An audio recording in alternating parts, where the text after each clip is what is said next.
Hello one, hello all, it's the gothiest ghost of them all, Casper in the flesh, and it's time for a review of Bad Bunny, DeBi TiRaR más FotOs, which translates to, I should take more photos, which honestly plays a huge role into this album here as Sean will tell you right here through the magic of song. When listening to this, you'll know what to do. Bad Bunny has a message for you. Thank you, Sean. This is the latest LP from Puerto Rican star Bad Bunny, who has released a lot of music in the course of, I would say, half a decade. And although he's been around for like that long, I really do feel like he's basically a legend at this point. But that's not to say I've enjoyed everything he's put out. In fact, I did find myself underwhelmed by a majority of his discography. But one album that I came really close to loving was MDLG. And this isn't for me to come off pretentious, it's not, but a lot of these albums I do rate off my enjoyment. And based off this being off of my enjoyment, based of this being off creating discourse, putting you onto albums that I enjoy, I feel like there's really been kind of a renaissance for me. Not to say I could go back to albums by artists that I don't enjoy and say they're great now because I love their current music. No, but I do find myself enjoying music from artists and bands that I've never really drawn much favor to, honestly, from like Logic to Future Islands, and now Bad Bunny. And the reason for me not really being too much in favor of Bad Bunny is mostly due to how he would just annoyingly paint himself into a corner vocally and sometimes instrumentally, with a lot of commercialized reggaeton trap crossover, which I honestly could take or leave. And with this LP though, I see a very slight change, and not bloated at all with filler. Like, no, this thing is actually really incredible. Like an incredible change of pace for Bad Bunny, not only topically, but musically too. So even though this thing is 17 tracks over an hour, it doesn't feel bloated at all. In fact, it's not bloated, it's actually consistently great. In terms of quality, a lot of strong political messaging on here too, that I feel you would really have to look past the language barrier, if there is one, in order to figure that out. Because I really feel like he's going into new sonic territory, lyrical territory, that I've heard from any reggaeton artist by far. I mean, don't get me wrong, Meridian Brothers did have their political messaging on their last LP, but this right here, I feel like Bad Bunny is really diving deeper, honestly. And again, stylistically, very adventurous too. Because on this LP, I feel like Bad Bunny is abandoning the future trap reggaeton type sound. Like, he's really putting the trap to the wayside and focusing more on his culture, more on the Latin flavors here, like going back to the 70s. Or even further than that, diving into various styles of Caribbean Latin music. And with the political atrocities going on, it really is refreshing, and it really does feel great for Bad Bunny to step in and really show his disgust for like what's going on, for what's transpiring. As he's going at political figures here, I would say maybe not directly, but you definitely do get the idea, especially at Trump, for his disgusting display of Nazism at his rally, and then bringing on talentless hacks like Tony Heathcliff to say that garbage ass Puerto Rican joke of Puerto Rico being a floating pile of garbage, especially when Trump is no position to say this, especially with delaying aid to Puerto Rico when he was in office with Hurricane Maria. So Bad Bunny has been no stranger to speaking out against that, and it's really showing here in his music as well. Not only has he attacked Trump in terms of a social media presence, also musically as well, if you've been paying attention. But again, I wouldn't say blatantly. I would say that this is more of the messaging. I would say this is more of a political outcry. And with all this corruption going on, there needs to be rebellion, in my opinion. And I feel the rebellion is definitely here. Like lyrically, instrumentally. Not only that, but just absolutely showing adoration and undying love for his country, his people, even bringing upcoming Puerto Rican artists on this LP. And I feel there's really more authenticity to the production here. Like, everything feels so organic, true to Puerto Rican, Caribbean music, Caribbean culture, but also keeping the synths and the psychedelia as well. Whether it's TURiSTA, that has these beautifully plucked Latin strings. I think there's a mandolin in there too, but also features some very important, compelling lyricism about the personification of Puerto Rico, likening that to a romantic encounter that, in my opinion, mirrors the people visiting, admiring, really using it as a tourist attraction, but not exactly wanting to go back. Like, I'm not gonna say maybe the fetishization of it, but really looking at it more as a place to go and a place to keep and a place to really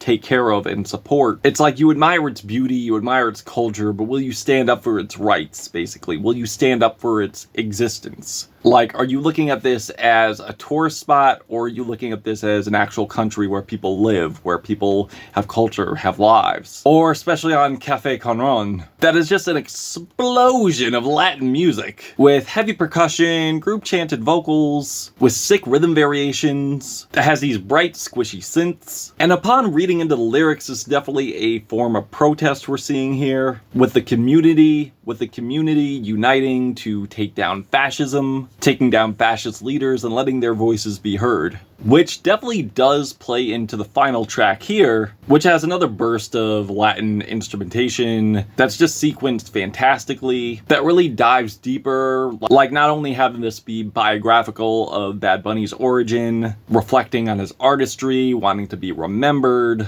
and the impact he's made, but also having this play strongly into putting Puerto Rico on the map, really, because honestly, I feel he's like the most well-known. Like, love his music or hate his music, he is definitely a Puerto Rican icon. He is definitely an icon for Puerto Rico, and I feel like he knows that. And with this, he really does this out of love for his country, and leaving a giant FU to fascist colonizers. Like giving a big middle finger saying, fuck you, we're not going anywhere, we're staying right here. There's also PIToRRO de COCO, which has bold synth swells, very dramatic vocals, very expressive, surrounding these spiral guitar strums. I would even say the opener certainly has those elements as well, like very raw instruments, raw instrumentation, sampling and paying homage to a salsa classic, Un Verano en NUEVAYoL,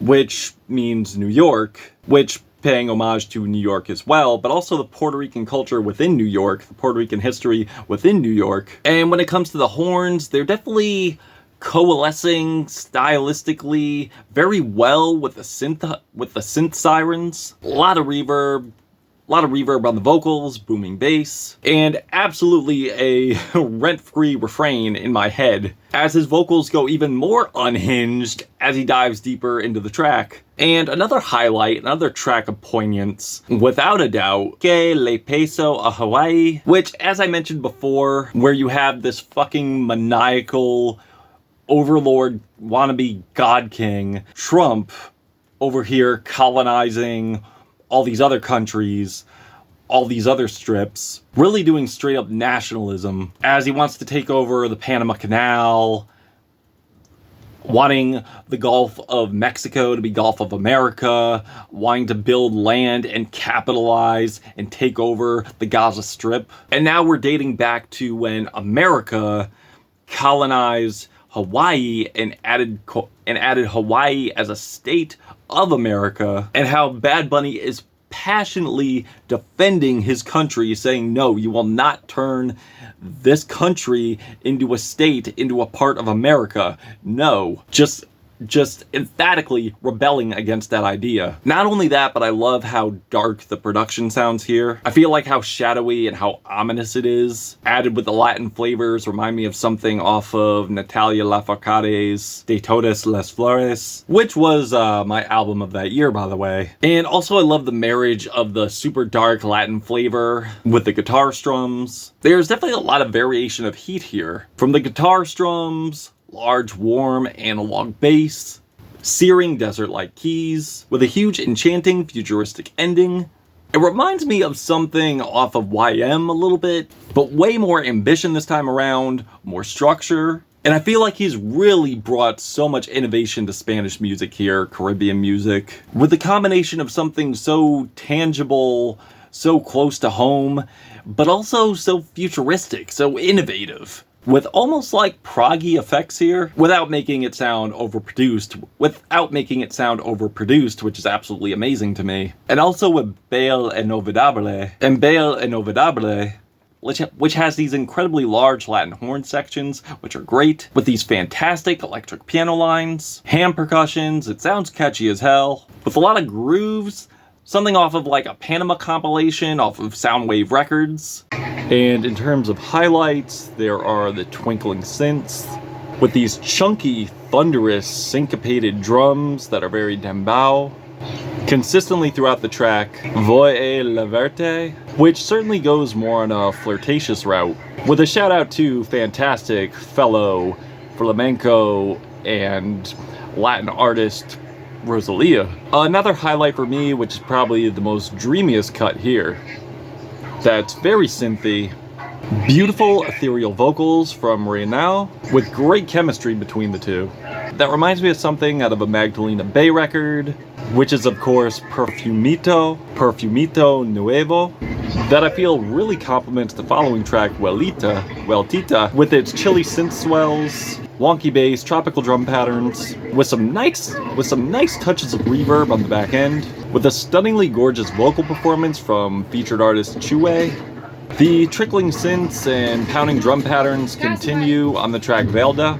However, Almacarts and Davey, I think their vocals do sour the enjoyment for me, mostly due to how overpowering their vocals can be at points, and I'm not really a fan of their auto-tuned singing. Not to take anything away from auto-tune, but also there are moments here where I do find their vocals to be underwhelming at the same time, and I don't really think the auto-tune adds much to the performance either. And the skips on Bad Bunny's vocals aren't really that flattering either, but I do feel they go over very well in a glitch context on the track TeCRÉ.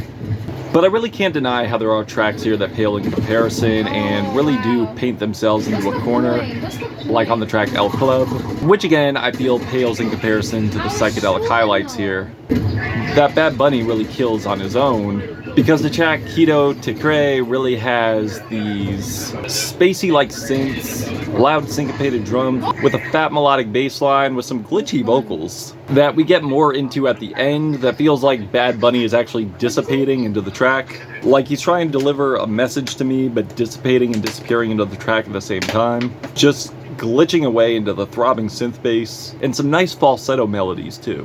That leads into the awe-inspiring, vastly cavernous ballad with a lot of reverb that leads into this brief experimental passage, just again adding this otherworldly, dreamy, psychedelic realm of sound with great Latin inclusions. And he is singing his ass off here. And he certainly does stick the landing, for sure. With the title track, not only doing these great infusions of psychedelia, salsa, and reggaeton, but with bright squawking synths, Latin drums, but the overall message here is really poignant to pay attention to, of capturing the beauty while you have it, really tying into the title here, where every track here does correlate to the message, the theme at hand.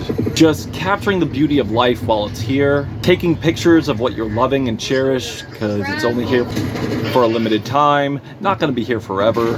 And again, a great conceptual tie-in from Bad Bunny, which does tie into the Puerto Rican culture, the country, So yeah, there's so much detail to this record, which he is, again, making a statement. This time not only sonically, but musically as well.